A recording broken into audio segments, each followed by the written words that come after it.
Image news का प्रायोजक dish home Fibernet presents mega 5 खुशी को अपग्रेड। म पनि आजै नेपाल टेलिकमको एन्टी फाइबर सेवा लिन्छु। नेपाल टेलिकम राष्ट्रको सञ्चार। द बेस्ट सौर्य सिमेन्ट, रिद्धि सिद्धि सिमेन्ट, गुणस्तर को नयाँ स्तर। 4000 यातायात व्यवसाय तथा 10,000 गाडीहरू जस्तै तपाईँ पनि ढुक्क हुनुहोस्।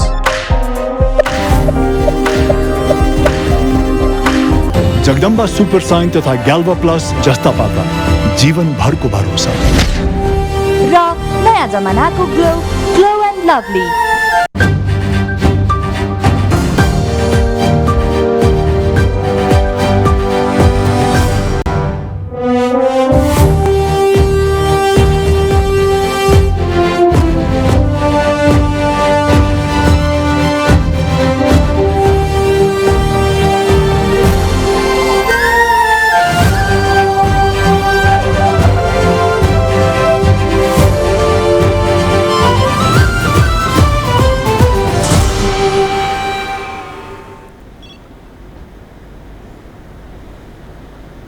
नमस्कार, इमेज न्यूजमा स्वागत छ। सुरुमा अहिलेसम्मका मुख्य हेडलाइन्स।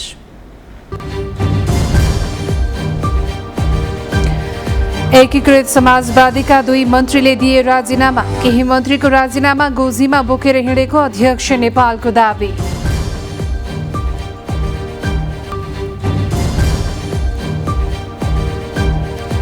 इन्धनको मूल्य घटे पनि उपभोग्य वस्तु नसस्तिएकोमा सांसदहरूको असन्तुष्टि। सबैसँग समन्वय गरी बजार अनुगमन गर्ने आपूर्ति मन्त्रीको प्रतिबद्धता।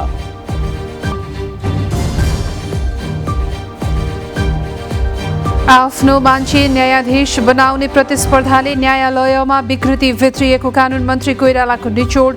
भ्रष्टाचारको आरोपीमा अधिकांश जिल्ला न्यायाधीश। शेयर बजारमा झण्डै 100 अङ्कको उछाल। सबैजसो कम्पनीका लगानीकर्ताले कमाउँदा कारोबार समेत सुधारिएर सभा 2 अर्ब नजिक।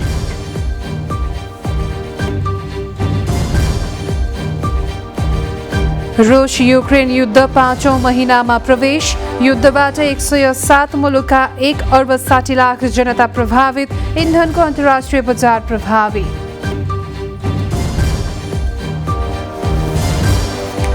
र 44औं राष्ट्रिय एथलेटिक्स प्रतियोगितामा 35 पदक सहित नेपाल आर्मी पहिलो। दोस्रो भएको एफिएफलाई 33 पदक। विस्तारमा सरकारमा सहभागी मन्त्रीलाई फिर्ता बोलाउने निर्णय गरेको 20 दिनपछि नेकपा एकीकृत समाजवादीका 2 मन्त्रीले राजीनामा दिएका छन्।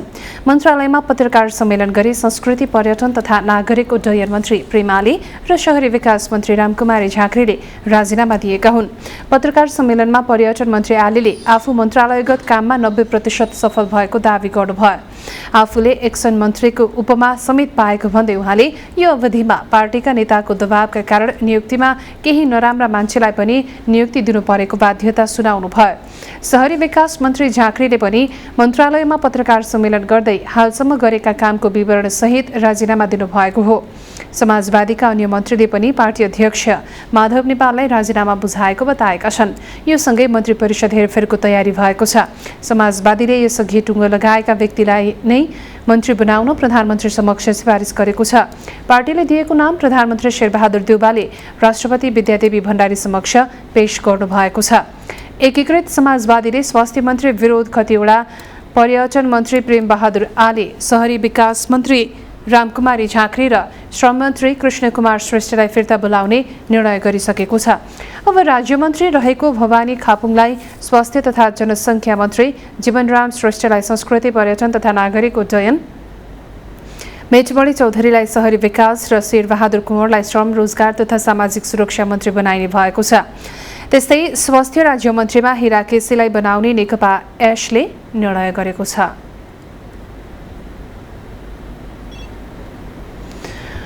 नेकपा एकीकृत समाजवादीका अध्यक्ष माधव कुमार नेपालले केही मन्त्रीहरूले आफूलाई राजीनामा पत्र बुझाइसकेको बताउनु भएको छ। अखिल नेपाल महिला संघ समाजवादीले केन्द्रीय समिति बैठकमा अध्यक्ष नेपालले केही मन्त्रीहरूले राजीनामा पत्र बुझाउँदै पार्टीले आवश्यकता अनुसार सो पत्र बाहिर ल्याउन आग्रह गरेको जानकारी दिनुभयो। राजीनामा पत्र गोजीमा लिएर हिँडिरहेको भन्दै अध्यक्ष नेपालले अन्य मन्त्रीहरूले पनि आफूलाई राजीनामा पत्र पठाउनेमा विश्वस्त रहेको बताउनुभयो। सरकार पुनर्गठनका लागि पार्टीले पठाएको पत्र नै यथेष्ट हुने उहाँको तर्क छ।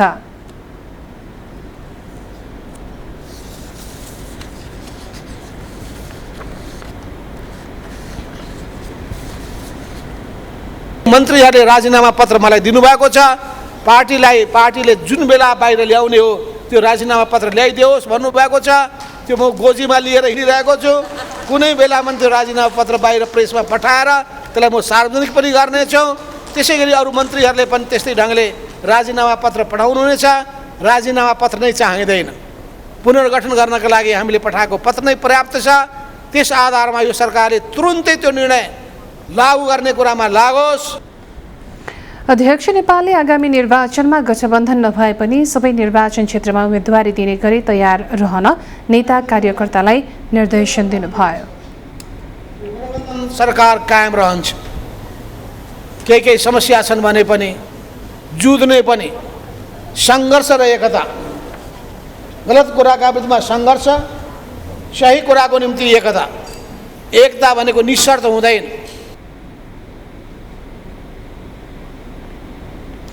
मन्त्रालयको विनियोजन विधेयकमाथि संसदमा उठेका प्रश्नको जवाब दिँदै शहरी विकास मन्त्री रामकुमारी झाँक्रीले सर्वोच्च अदालतको आदेशका कारण सडक विस्तारको काम रोकिएको बताउनु भएको छ।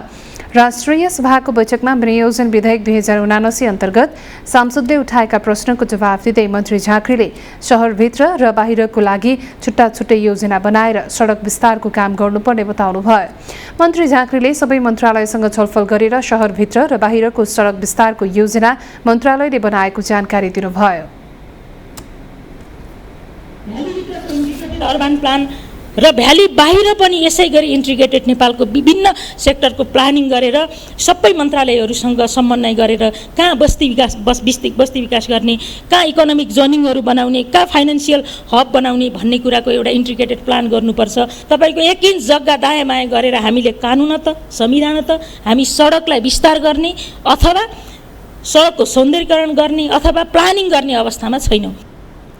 मन्त्री झाँक्रीले बागमती, विष्णुमती जस्ता काठमाडौँका नदीमा जलचरको जीवन नै नरहेको भन्दै यसलाई व्यवस्थित गर्नुपर्ने बताउनुभयो। जनता आवास मार्फत सङ्घीय सरकारले जनतासँग गरेका प्रतिबद्धता पूरा गर्न सरकार प्रतिबद्ध रहेको उहाँको भनाइ छ। त्यस्तै बजेट माथिको छलफलका जवाफ दिँदै संस्कृति, पर्यटन तथा नागरिक उड्डयन मन्त्री प्रेमबहादुर आलीले बजेट बढाउने आफ्नो मागलाई मन्त्री परिषदले समेत चासो नदिएको गुनासो गर्नुभएको थियो। राष्ट्रिय सभाको बैठकमा विनियोजन विधेयक 2079 अन्तर्गत सांसदहरूले उठाएका प्रश्नको जवाब दिँदै मन्त्री आलीले पर्यटन मन्त्रालयको समस्या समाधान गर्न र पर्यटन सम्बन्धी विकासका कार्यक्रम अघि सार्न बजेटको काम गर्न नदिएको दुखेसो गर्नुभयो। उहाँले बारम्बार मन्त्री परिषद बैठक र अर्थमन्त्रीलाई पर्यटन मन्त्रालयको बजेट बढाउन आग्रह गर्दा आफ्नो माग सुनवाई नभएको गुनासो गर्नुभयो। मन्त्री आलीले नेपालमा आगामी आर्थिक वर्षमा 10 लाख पर्यटक भित्र आउन सहजै सम्भव रहेको दावी गर्नुभयो। उद्योग, वाणिज्य तथा आपूर्ति मन्त्री दिलेन्द्र प्रसाद बडुले विभिन्न वस्तु तथा सेवामा भएको मूल्य वृद्धिको सरकारले अनुगमन गर्ने बताउनु भएको छ। प्रतिनिधि सभाको बैठकमा सार्वजनिक महत्त्वको विषयमा मन्त्री बडुले असार 12 गतेदेखि लागू हुने गरी पेट्रोलमा प्रति लिटर 179 बाट 20 रुपैयाँ घटाई 179 र डिजलमा प्रति लिटर 192 रुपैयाँबाट 29 घटाएर 163 रुपैयाँ कायम गरिएको बताउनुभयो। उहाँले इन्धनको मूल्य घटेसँगै अन्य वस्तु र सेवामा मूल्य घट्नु आवश्यक रहेको बताउनुभयो। उहाँले बजारमा विभिन्न वस्तु तथा सेवाको मूल्य घटे नघटेको सन्दर्भमा विषयगत मन्त्रालय र नियामक निकायहरूले आफ्नो क्षेत्रबाट अनुगमन गर्ने प्रतिबद्धता जनाउनुभयो। अन्य वस्तु तथा सेवामा पनि मूल्य घट्नु आवश्यक छ। यसको लागि विषयगत मन्त्रालय र नियामक निकायहरूले आफ्नो क्षेत्रमा तथा संयुक्त रूपमा सघन अनुगमन गर्ने व्यवस्था मिलाइएको छ। सरकार जनहित र चासोप्रति सधैँ संवेदनशील रहेको उहाँले स्पष्ट पार्नुभयो। एमाले सांसद योगेश भट्टराईले तत्काल विद्यालयमा पाठ्यपुस्तक उपलब्ध गराउन माग गर्नुभएको छ। बैठकको विशेष समयमा सांसद भट्टराईले प्रदेश स्तरमा 30% पाठ्यपुस्तक नपुगेको भन्दै तत्काल पुस्तक उपलब्ध गराउन सरकारको ध्यान आकर्षण गराउनुभयो। उहाँले काठमाडौँ उपत्यकाभित्रका विद्यालयमा समेत पाठ्यपुस्तक पुग्न नसकेको बताउनुभयो। भट्टराईले मुलुकभरका विद्यालयमा पाठ्यपुस्तक पुग्न नसक्दा 80 लाख विद्यार्थीको पठन पाठन प्रभावित भएको बताउनुभयो।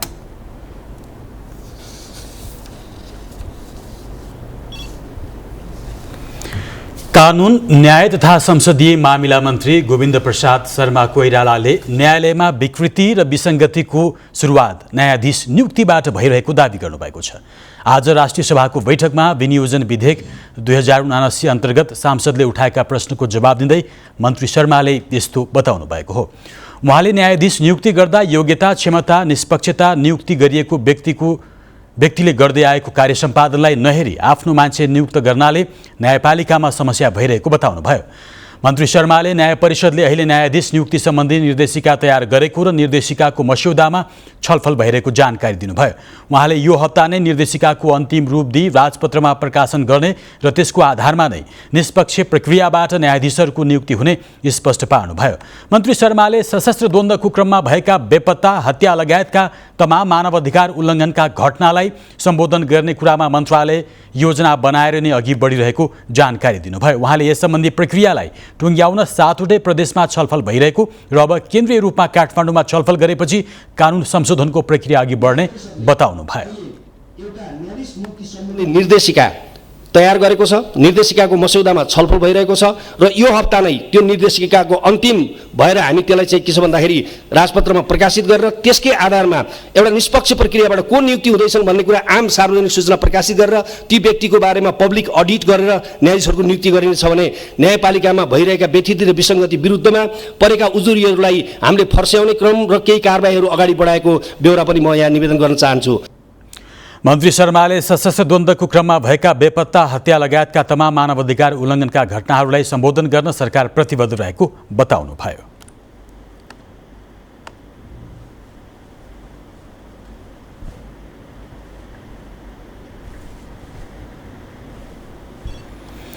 अधिवक्ता रुद्रप्रसाद पोखरेल र काठमाडौँ जिल्ला अदालतका न्यायाधीश राजकुमार कोइरालाको घुस लेनदेनको डिल गरेको अडियो सार्वजनिक भएसँगै फेरि एकपटक न्यायालयमाथि प्रश्न उठेको छ।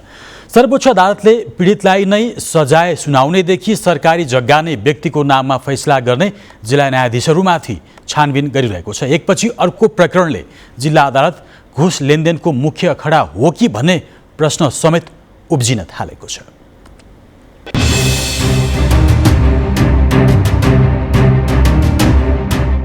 जिल्ला र उच्च न्यायाधीश विरुद्ध 204 थान उजुरी परेको न्याय परिषदको तथ्याङ्क छ। तीमध्ये अहिले जिल्ला न्यायाधीश राजकुमार कोइराला, सूर्यप्रसाद अधिकारी, अम्बिका प्रसाद निरौला, बद्री प्रसाद ओली र नवीन कुमार जोशी रेड जोनमा छन्। न्यायाधीश कोइराला बाहेक सर्वोच्चका नजिर र सबुत प्रमाणको व्यवस्था गर्दै विपक्षीकै पक्षमा फैसला गर्ने बाँकी 4 न्यायाधीशलाई सर्वोच्च अदालतले काजमा तानेर अनुसन्धान गरिरहेको छ।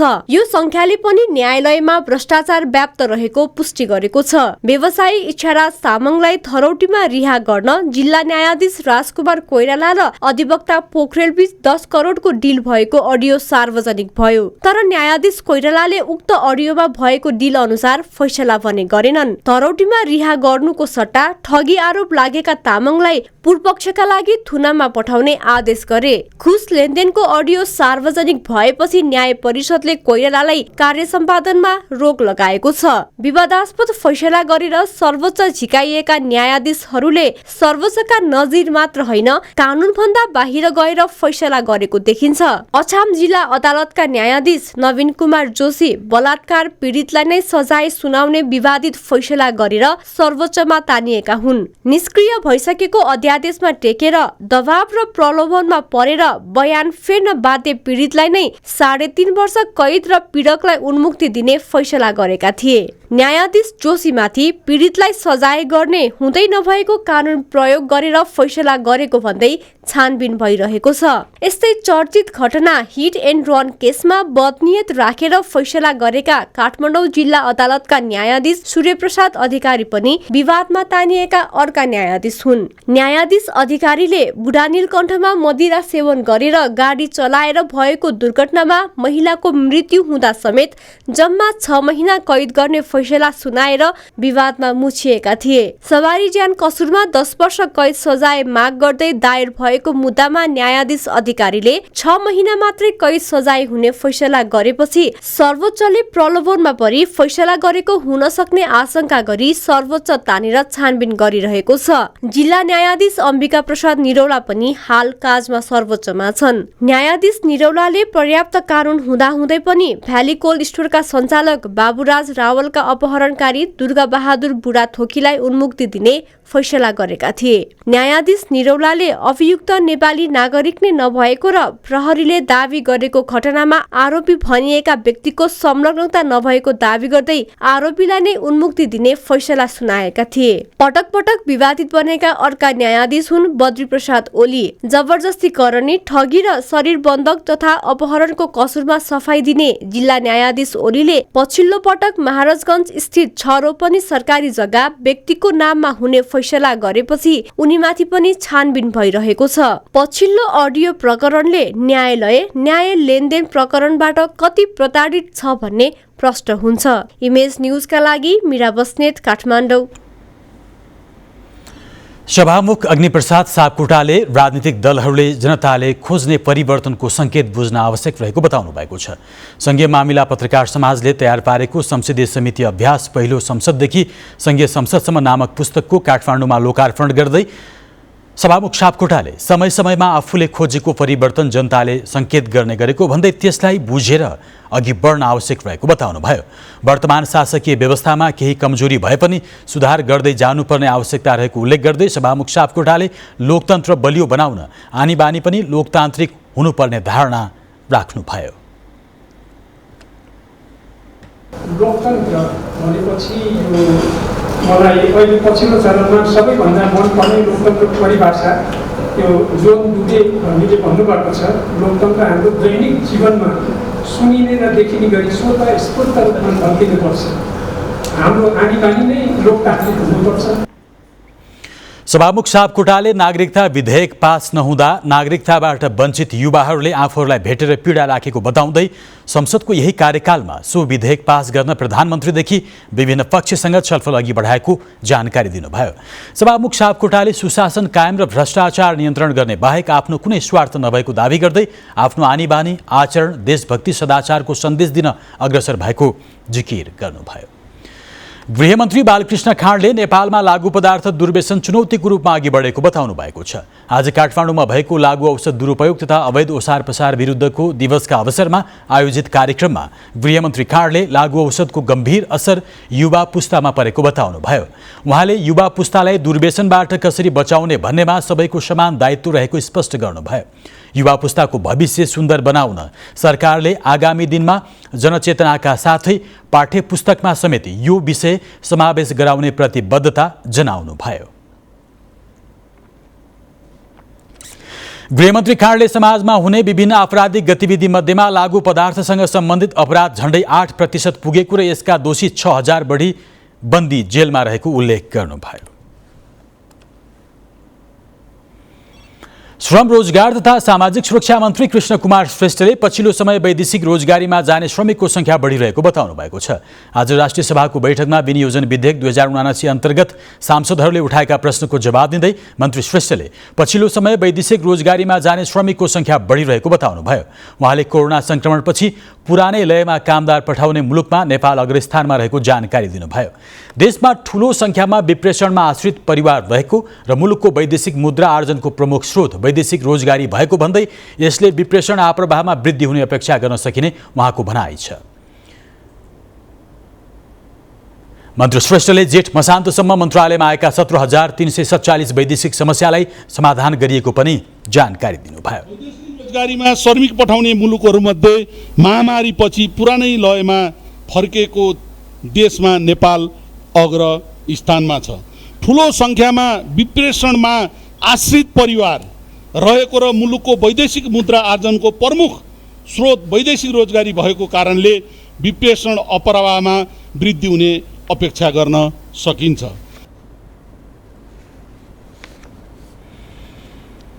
पालो भएको छ ब्रेकको, त्यसअघि बाँकी मुख्य हेडलाइन्स। इन्धनको मूल्य घटे लगत्तै सार्वजनिक यातायातको भाडा घट्यो। यात्रुवाहक सवारीको भाडा 5 र मालवाहक सवारीको भाडामा 7% कम।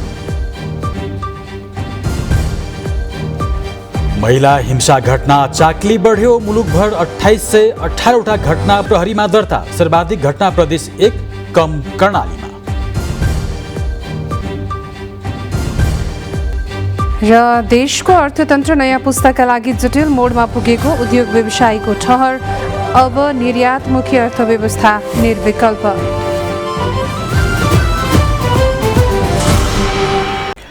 ब्रेकपछि इमेज न्यूजमा पुनः स्वागत छ। सरकारले अन्तर प्रदेश चल्ने सार्वजनिक सवारीको भाडा घटाएको छ। शनिबार रातिबाट पेट्रोलियम पदार्थको मूल्य घटे लगत्तै सरकारले सार्वजनिक सवारीको भाडा घटाएको हो।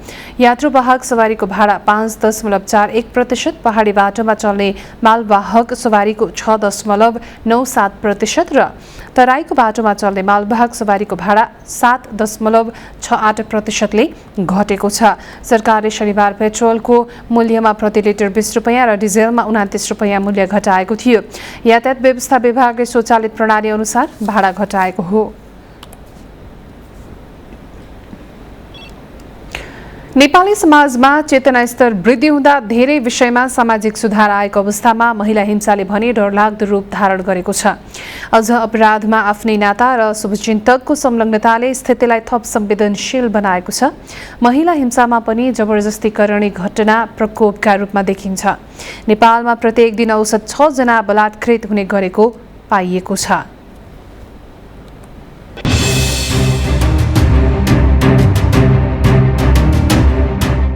प्रहरी प्रधान कार्यालयको चालू आर्थिक वर्ष 2078-79 को तथ्याङ्कले बलात्कारको यो भयावह रूप देखाएको हो। तथ्याङ्क अनुसार जबरजस्ती करणी 2139, जबरजस्ती करणी उद्योग 593, मानव बेचबिखन जबरजस्ती करणी 18, अपहरण जबरजस्ती करणी 57, जबरजस्ती करणी गरी कर्तव्य ज्यानमा 10 र बालबालिका बिहा गरी जबरजस्ती करणीमा 1 गरी जम्मा 2818वटा घटना दर्ता भएको छ। यी मध्ये सबैभन्दा बढी 1 नम्बर प्रदेशमा र कर्णाली प्रदेशमा सबैभन्दा कम भएको तथ्याङ्कले बताएको छ। पछिल्लो समय घटनाबारे पीडित खुलेर आउन थालेको कारण पनि घटना बढेको देखिएको प्रहरी बताउँछ। उजुर गर्ने हदम्याद पनि बढेको छ। पहिला उजुर गर्ने हदम्यादै 74 भन्दा अगाडि अब 6 महिनासम्म, त्योभन्दा अगाडि 35 दिनसम्म मात्रै जबरजस्ती करणीमा हदम्यादको अवस्था थियो। त्यसकारणले गर्दाखेरि त्यतिखेर उजुरी गर्ने कुराहरूमा पनि कतिपय अवस्थामा ढिलाइको कारणले गर्दाखेरि चाहिँ अब उजुरी कम अवस्था थियो भने अब अहिले 1 वर्ष हदम्याद भइसकिसकेपछि चाहिँ अब एक त अब जबरजस्ती करणीका घटनाहरूमा पनि र प्रवृत्तिमा पनि फरक छ र यौनजन्य अपराधको परिभाषा अथवा जबरजस्ती करणीको परिभाषामा फरक भएको कारणले गर्दाखेरि अलिक बढी भएको अवस्था चाहिँ हो। अधिकांश 11 देखि 16 वर्ष मुनिका बालिका बलात्कृत भएको प्रहरीको तथ्याङ्कले देखाउँछ। आर्थिक वर्ष 2077-78 मा पनि 11 देखि 16 वर्ष मुनिका 801 बालिका बलात्कृत भएको तथ्याङ्क छ। उक्त वर्ष 10 वर्ष मुनिका 273 जना बलात्कृत भए। यस्तो घटनामा कमी ल्याउन प्रहरी कारवाही मात्र नभई सर्वसाधारण जनता पनि स्वयं आफै सजग भएमा कमी आउन सक्ने प्रहरी प्रवक्ता केसीको भनाइ छ। उमेर पुगेकै मानिसहरू पनि यस्ता कुराहरूबाट झुटा आश्वासनबाट बस्नु पर्यो। उहाँहरू सजग हुनु पर्यो। कसैले झुटा प्रलोभन दियो भने अथवा विवाह गर्छु भनेर उहाँहरूलाई लालचमा पार्यो भनेदेखि त्यस्ता कुराहरूलाई विश्वास गर्नु भएन र यस्ता किसिमका गतिविधि गर्ने शङ्कित व्यक्तिहरूसँग आफूको एट्याचमेन्ट पनि बढाउनु भयो। प्रहरी यस्तो जघन्य अपराधलाई कमी ल्याउने तर्फ संगठनले कुनै कसर बाँकी नराखेको दावी गर्दै आइरहेको छ भने पीडित बिनु यादव भने आफूमाथि भएको महिला हिंसा तथा जबरजस्ती करणी घटना दबाउन प्रहरी अधिकारी नै लागि परेकोले आज आफू खर्कोन खाटको भएको बताउँछिन्। मेरो केसमा चाहिँ उसको आफ्नो मेरो जसले मलाई रेप गर्यो उसको चाहिँ आफ्नै मामा चाहिँ हुनुहुन्थ्यो होइन डिएसपी उहाँको कारणले गर्दाखेरि चाहिँ मलाई ज्यान मार्ने धम्की अथवा मेरो भाइ बहिनीलाई नै मार्ने धम्की दिइसके पछाडि म 22-23 वर्षको मान्छे कोही नहुँदाखेरि मैले मुद्दा चाहिँ फिर्ता लिनु पर्यो होइन त्यो मुद्दामा फेरि अलरेडी पहिला नै के लेख्नुपर्ने हो फिर्ता लिँदाखेरि उहाँहरूले अलरेडी बनाइसक्नु भएको थियो पहिला म जानुभन्दा अगाडि यतिसम्म कि पुलिस प्रशासनले भिक्टिमलाई हेर्दैन भिक्टिमको प्रमाणलाई हेर्दैन त्यो केटाको होइन केटाको ब्याकग्राउन्ड के हो कुन फ्यामिलीबाट बिलोङ्स गर्छ त्यो हेरेर मात्रै केसलाई अगाडि बढाउँदो रहेछ क्या मैले त त्यही पाएँ। यसरी शक्तिको आडमा प्रहरी नै घटना दबाउनतिर लागेपछि पीडितहरू झन् पीडामा पर्नु स्वाभाविक हो।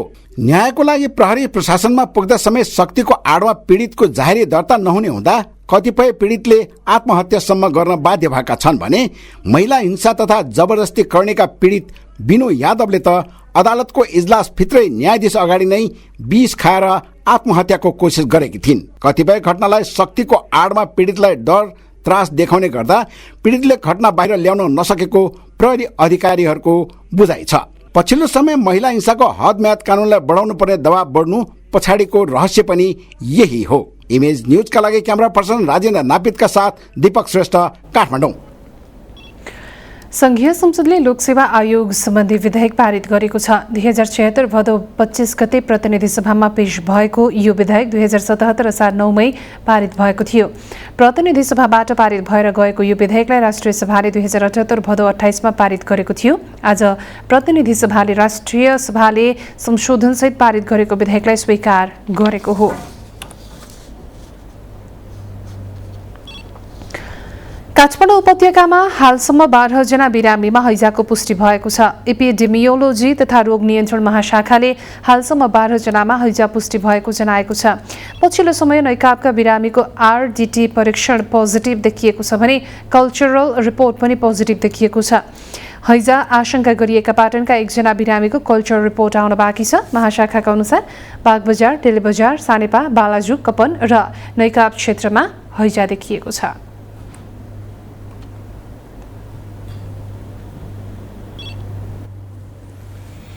सर्वोच्च प्रशासनले जिल्ला सरकारी वकिलको कार्यालय ललितपुरका सहायक जिल्ला न्यायाधिवक्ता संगीता थोकरको रिट निवेदन दरफिट गरिदिएको छ। थोकरले अन्यायपूर्ण तरिकाले गरिएको काजसरुवा बदर गर्न माग गर्दै दायर गरेको रिट सर्वोच्च अदालतका रजिस्ट्रार नारायण पन्थीले दरपीठ भएको आदेश गर्नुभएको हो। सर्वोच्च प्रशासनले महाधिवक्ताले आफ्नो काम कर्तव्य र अधिकार तोकीको शर्तमा अधीनमा रही प्रयोग र पालना गर्ने गरी मातहतका सरकारी वकिललाई प्रत्यायोजन गर्न सक्ने व्यवस्था रहेको भन्दै सोही व्यवस्था बमोजिम निवेदकलाई कामकाज गर्न तोकिएको विषयमा प्रश्न उठाई अदालतमा समेत विचाराधीन मुद्दा सर्वोच्च अदालतको क्षेत्राधिकारमा नपर्ने भन्दै दरपीठ गरिदिएको हो। नेकपा एमालेको अवरोधपछि बागमती प्रदेशसभा बैठक भोलि 11 बजेसम्मका लागि स्थगित भएको छ। नेकपा एमाले बागमती प्रदेश संसदीय दलका मुख्य सचेतक दीपक निरौलाले दलको तर्फबाट आफ्नो धारणा राख्दै आफूहरूको माग सम्बोधन नभएसम्म बैठक चल्न नदिने चेतावनी दिनुभयो। प्रदेश सरकारले आगामी आर्थिक वर्षका लागि ल्याएको बजेट विभेदकारी रहेको र न्यायोचित रूपमा जिल्लालाई नसमेटिएको भन्दै एमालेले प्रदेशसभा बैठक अवरुद्ध गरेको हो। सभामुख सानुकुमार श्रेष्ठले आर्थिक मामिला मन्त्री शालिग्राम जमरकट्टेलाई आर्थिक विनियोजन विधेयकलाई विचार गरियोस् भन्ने प्रस्ताव राख्न अनुमति दिएसँगै एमाले सांसदहरू आफ्नो आसनबाट उठेर विरोध जनाएका थिए। बजेटमा मुख्यमन्त्री र अर्थमन्त्रीको बजेट विनियोजनमा काखापाखा गरेको आरोप उनीहरूको छ। त्यसैगरी सुदूरपश्चिम प्रदेशसभाको बैठक आगामी असार 16 गतेसम्मका लागि स्थगित भएको छ। सरकारको आग्रहमा प्रदेशसभा सचिवालयले सूचना टाँच्दै 16 गतेसम्म बैठक स्थगित गरिएको जनाएको छ। असार 1 गते आर्थिक मामिला मन्त्री प्रकाश बहादुर रावलले प्रदेशसभामा आगामी आर्थिक वर्षका लागि प्रस्तुत गरेको बजेटमा असन्तुष्टि जनाउँदै संशोधन गर्न सांसदहरूले माग गरेका छन्। बजेटमा सरकार विरुद्ध सत्तारूढ र विपक्षी दलका सांसद एकजुट भएपछि प्रदेशसभाको बैठक चल्न सकेको छैन। हेटौडा उपमहानगरपालिकाले 2.71 करोड 79 लाखको बजेट प्रस्तुत गरेको छ। आज नगरसभा बैठकमा प्रशासनिक खर्च 33 करोड 57 लाख 89 हजार, आर्थिक विकासतर्फ 19 करोड 69 लाख 66 हजार, सामाजिक विकासतर्फ 83 करोड 67 लाख 17 हजार, पूर्वाधार विकासतर्फ 1 अर्ब 8 करोड 42 लाखको बजेट प्रस्तुत गरिएको हो। यसैगरी वन वातावरण तथा विपद व्यवस्थापनतर्फ 12 करोड 6 लाख 80 हजार, सुशासन तथा संस्थागत विकासतर्फ 7 करोड 33 लाख 50 हजार बजेट विनियोजन गरिएको छ। भारतका प्रसिद्ध व्यवहार वैज्ञानिक डाक्टर सञ्जीव पी सोहनीले विद्यार्थीलाई व्यवहारिक शिक्षाको आवश्यकता औल्याउनु भएको छ। आज काठमाडौँमा पत्रकार सम्मेलन गरी उहाँले विद्यार्थीलाई व्यवहारजन्य दक्षता र कार्य सम्पादन अभिवृद्धि गरेर उनीहरूको सम्भावित क्षमतालाई अधिकतम बचाउनु पर्ने बताउनुभयो। तल्लो स्तरबाट नै विद्यार्थीको सबल र कमजोर पक्ष पहिचान गरी त्यसको आधारमा उनीहरूको क्षमता अभिवृद्धि गर्नुपर्ने उहाँको भनाइ छ। बालबालिकालाई सबल र दुर्बल पक्ष छुट्याउन सक्ने गरी विकास गर्न अभिभावकले सबै खाले पक्षसँग जानकार हुनुपर्ने उहाँको भनाइ छ। भर्खरै वर्ल्ड सोसाइटी अफ भिक्टिमोलोजीको उपाध्यक्षमा चुनिनु भएका सहनीले 50 देशका 2 लाखभन्दा बढी शिक्षासँग सम्बन्धित मानिसलाई तनाव व्यवस्थापन, कार्य सम्पादन अभिवृद्धि तथा शिक्षण अभ्यास जस्ता तालिम दिनुभएको छ। मदन भण्डारी राष्ट्रिय पुरस्कार 2078 धरानस्थित कृष्ण राई सोताङ अर्ग्यानिक फार्म र प्रेरणा महिला माध्यमिक विद्यालयलाई प्रदान गरिन भएको छ। फाउन्डेसनले आज मदन भण्डारीको 71औं जन्म जयन्तीको सप्ताहव्यापी कार्यक्रमको अवसर पारेर काठमाडौँमा पत्रकार सम्मेलन गरी यसबारे जानकारी गराएको हो। 1 लाख धनराशिको यो पुरस्कार यसअघि हास्य कलाकार महजोडी, शहीद पार्क हेटौडा, मोटुरोग विशेषज्ञ डाक्टर भगवान कोइराला, सामाजिक अभियन्ता महावीर पुन लगायतलाई प्रदान गरिएको संस्थाले जनाएको छ। यस्तै फाउन्डेसनले यसपटकदेखि समाज परिवर्तनका क्षेत्रमा महत्त्वपूर्ण भूमिका खेल्ने व्यक्ति वा संस्थालाई मदन भण्डारी रूपान्तरण नेतृत्व राष्ट्रिय पुरस्कारबाट समेत पुरस्कृत गर्ने भएको छ। अब बिजनेस न्यूज। बिजनेस न्यूज का प्रायोजक मेरो देश मेरो जगदम्बा सिमेन्ट। सर्वोत्तम सिमेन्ट, सर्वोत्तम मजबुती। सत्ताको सुरुको दिन आज शेयर बजारमा उछाल आयो। शुक्रबार सामान्य बढेर सुधारको सङ्केत गरेको नेप्से यस दिन झण्डै 100 अङ्क बराबरले उकालो लाग्यो। उतार चढाव बीच बजार परिसूचक नेप्से 94 अङ्कले उकालो लागेर 1956 पुग्यो। कारोबार समेत उल्लेख्य बढेर 2 अर्ब लाग्यो। सबै समूहमा हरियाली छाउँदा दुवै बीमा समूहमा सबैभन्दा उच्च 350 अङ्क बढेको वृद्धि आयो। उत्पादनमूलक समूहमा पनि 300 अङ्क नजिकको वृद्धि आउँदा विकास ब्याङ्क समूहमा 250 अङ्क बढेको सुधार आयो। होटल, पर्यटन, व्यापार, वित्त, जलविद्युत लगायत समूहमा पनि 100 अङ्क बढेको वृद्धि आयो। अरू पनि अधिकांश समूह दोहोरो अङ्कले बढे। यस दिन नेपाल स्टक एक्सचेन्जमा 230 कम्पनीको 63,63,000 बढी किता शेयर 2 अर्ब 19 करोडमा किनबेच भएको एक्सचेन्जले जनाएको छ। यस दिन कारोबार भएका मध्ये 198 कम्पनीको मूल्य उकालो लाग्यो। यसमध्ये 50 भन्दा बढी कम्पनीको सर्किट लेभलमा कारोबार भए पनि नेप्सेले जनाएको छ। नेपाल उद्योग वाणिज्य महासंघका अध्यक्ष शेखर गोल्छाले अहिले देशको अर्थतन्त्र नयाँ पुस्ताका लागि जटिल मोडमा पुगेको बताउनु भएको छ। कोरोना र त्यसपछि भएको रुस युक्रेन युद्धका कारण देशको अर्थतन्त्रमा धक्का पुगेको अध्यक्ष गोल्छाको भनाइ छ। कोरोना भन्दा पहिला सकारात्मक बिन्दुमा रहेको अर्थतन्त्र हाल नकारात्मक हुनु अहिलेको पुस्ताका लागि सबैभन्दा जटिल अवस्था हुन सक्ने उहाँको भनाइ छ। उद्योग वाणिज्य संघ लालबन्दीको 8औं साधारण सभामा उहाँले अहिलेको अवस्थाबाट माथि उठ्न पर्यटकीय गतिविधिमा जोड दिँदै निर्यातमुखी उत्पादनको विकल्प नरहेको बताउनु भयो। गर्ने अधिकार चाहिँ छैन र त्यस्तो कहीँ भएको छ भने उद्योग वाणिज्य संघहरूमा भन्नुहोस्, हाम्रो केन्द्रबाट पुरा सहयोग रहनेछ। पछिल्लो समय नेपालबाट विद्युत निर्यात हुन थालेको भन्दै सिमेन्टको निर्यातमा ध्यान दिनुपर्ने उहाँको भनाइ छ।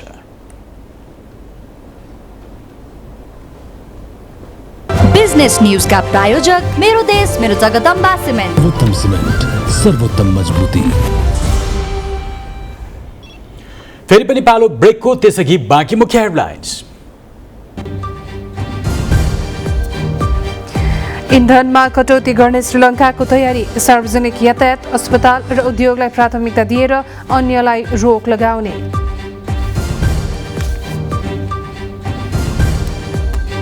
स्कटल्यान्ड सिरिजका लागि नेपाली क्रिकेट टोलीको घोषणा। पवन सर्राफले टोलीमा पुनरागमन गर्दा वासिर अहमदले पाए पहिलो पटक मौका।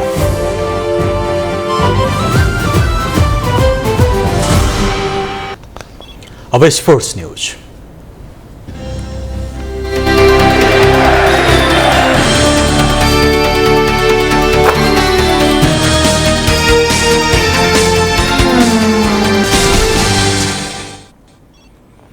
विभागीय टोली एपीएफका गोपीचन्द्र पार्की र बागमती प्रदेशकी सन्तोषी श्रेष्ठले 44औं राष्ट्रिय एथलेटिक्स प्रतियोगिता अन्तर्गत 3000 मिटरतर्फको दौडमा स्वर्ण पदक जितेका छन्। त्रिपुरेश्वर स्थित दशरथ रङ्गशालामा भएको 3000 मिटरको पुरुषतर्फको दौडमा एपीएफका गोपीले निर्धारित दूरी 8 मिनेट 29.5 सेकेन्डमा पूरा गर्दा सन्तोषीले महिलातर्फ 10 मिनेट 6.7 सेकेन्डमा पूरा गर्दै स्वर्ण पदक जितेकी हुन्। यस्तै आर्मीका मुकेश पालले 8 मिनेट 30 सेकेन्डमा पूरा गर्दै रजत पदक जित्दा त्रिभुवन आर्मी क्लबका दीपक अधिकारीले 8 मिनेट 38.0 सेकेन्डको समय निकाल्दै काँस्य पदक हात पारे। राष्ट्रिय एथलेटिक्स प्रतियोगिता अन्तर्गत आजै सम्पन्न ट्रिपल जम्प महिलातर्फको प्रतिस्पर्धामा एपीएफकी शिला चौधरीले स्वर्ण पदक जित्दा पुलिसकी सीमा चौधरीले रजत तथा आर्मीकी निर्मला थापाले काँस्य पदक जिते। यो सँगै कोरोना महामारीपछि पहिलोपटक आयोजना भएको 3 दिने 44औं राष्ट्रिय एथलेटिक्स प्रतियोगिता सम्पन्न भएको छ। प्रतियोगितामा आर्मीकी जयरानी थारू र एपीएफका शिव पार्की उत्कृष्ट खेलाडी घोषित भए। आर्मी 28 स्वर्ण 22 रजत र 5 काँस्य सहित पहिलो भयो भने 19 स्वर्ण 6 रजत र 8 काँस्य जितेको एपीएफ दोस्रो भयो। यस्तै 3 स्वर्ण 2 रजत र 4 काँस्य जितेको बागमती प्रदेश तेस्रो स्थानमा रह्यो। क्यानाडा विरुद्धको 2 एकदिवसीय खेल र आईसीसी विश्वकप क्रिकेट लिग 2 अन्तर्गत स्कटल्यान्ड भ्रमणका लागि सन्दीप लामिछानेको कप्तानीमा नेपाल क्रिकेट संघ-क्यानले 14 सदस्यीय राष्ट्रिय क्रिकेट टोलीको घोषणा गरेको छ। आगामी असार 29 बाट स्कटल्यान्डमा हुने विश्वकप लिग 2 तथा सो प्रतियोगिता अघि क्यानाडामा रहेको स्थानीय एक क्लबसँगको अभ्यास खेल र क्यानाडाको राष्ट्रिय टोलीसँग हुने एकदिवसीय खेलका लागि राष्ट्रिय क्रिकेट टोलीको घोषणा गरिएको हो। घोषणा भएको टोलीमा 2 नयाँ अनुहार बाहेक अधिकांश अमेरिका सिरिजमा रहेका खेलाडी समेटिएका छन्।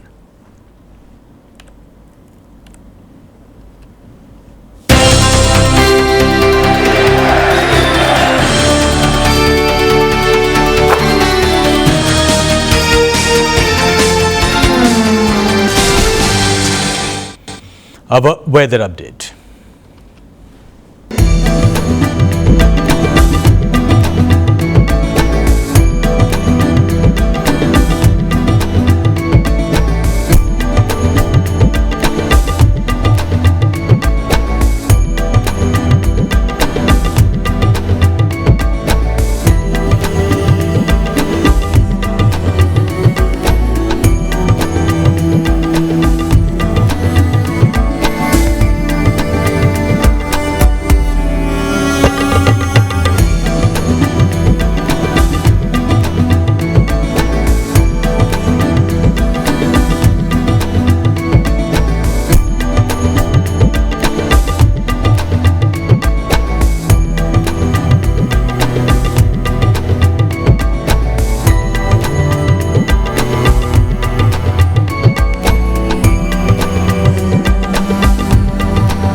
जाँदा जाँदै अहिलेसम्मका मुख्य हेडलाइन्स फेरि एकपटक।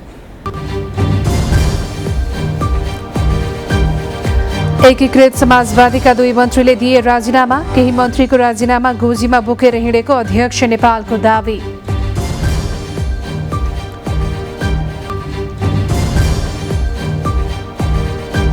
इन्धनको मूल्य घटे पनि उपभोग्य वस्तु नसस्तिएकोमा सांसदहरूको असन्तुष्टि। सबैसँग समन्वय गरी बजार अनुगमन गर्ने आपूर्ति मन्त्रीको प्रतिबद्धता।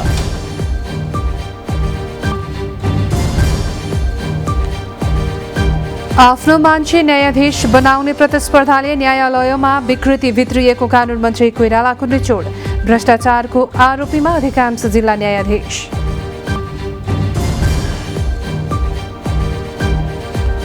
शेयर बजारमा झण्डै 100 अङ्कको उछाल। सबैजसो कम्पनीका लगानीकर्ताले कमाउँदा कारोबार समेत सुधारिएर 2.25 अर्ब नजिक।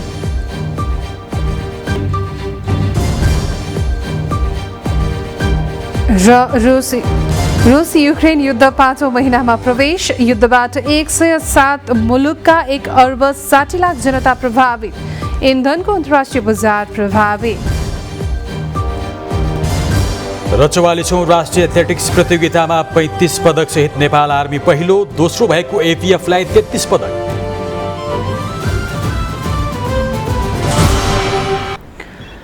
इमेज न्यूज अहिलेलाई सकियो। थप न्यूज imagekhabar.com मा हेर्न, पढ्न र सुन्न पनि सक्नुहुनेछ। इमेज च्यानल हेर्दै रहनुहोला।